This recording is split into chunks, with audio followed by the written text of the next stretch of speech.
Hi there, my name is Daniel Gillies, and I am a participant today in FrConventions.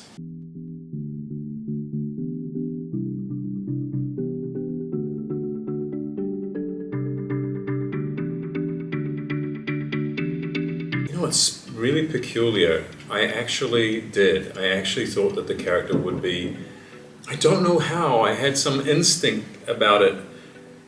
Even when I read it, I remember saying to my manager, I said, I think this character is going to be a lot bigger than he says. And he said to me, no, he dies in this first episode. He did actually, originally, he died.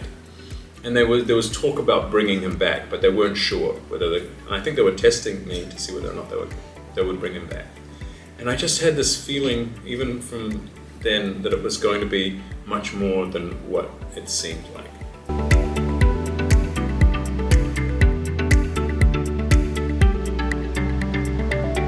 There was no effort necessary to create that bond. They were very loving people, very funny people, very collaborative people.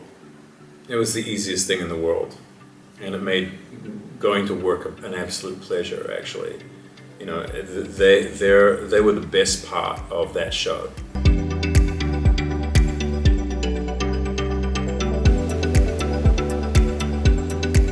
No, we never discussed anything with Ian and Paul about that. We decided to go in our own direction, and there was always this idea that the show was going to be a little bit more mature, like it was going to be a little bit more adult, because Joe and I were older, you know, and we felt, well, maybe not Joe, but I certainly was, but.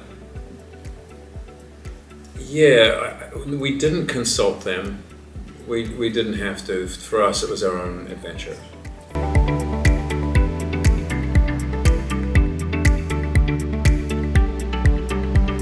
I don't think he always did make the right decisions. I think he made some dreadful decisions. Some of them were truly terrible, and I think there's this idea that he had this nobility and this. I didn't consider him to be very noble at all.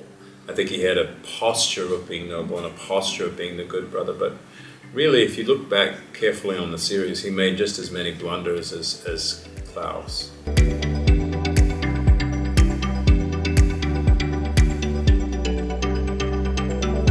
I just loved working with Phoebe Tonkin because she's just a funny, brilliant person, and I loved her very much, and she was a great ally when filming was difficult, because all filming becomes difficult, but that show in particular, it became very, very difficult because of the distance that we were from our families. I had new babies at the time, and it was a very, very hard time, and I didn't realize how, and of course in the first 3 seasons, I was filming another show up in Canada. I was filming a show called Saving Hope, you know, with NBC.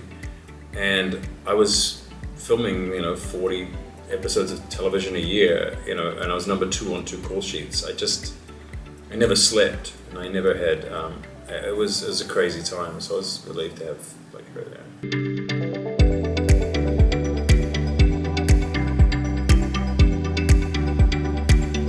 I think it was sort of like an awakening for him. I think that he was walking around with all this deceit, he was being incredibly deceptive.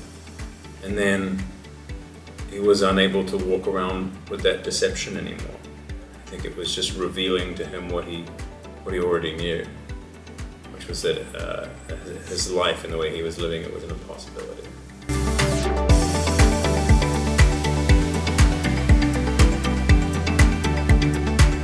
Yeah, I didn't.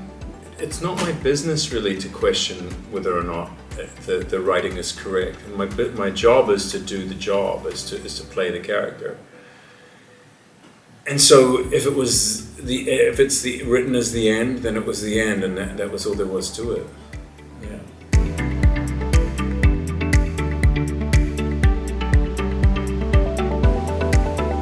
I can't believe it.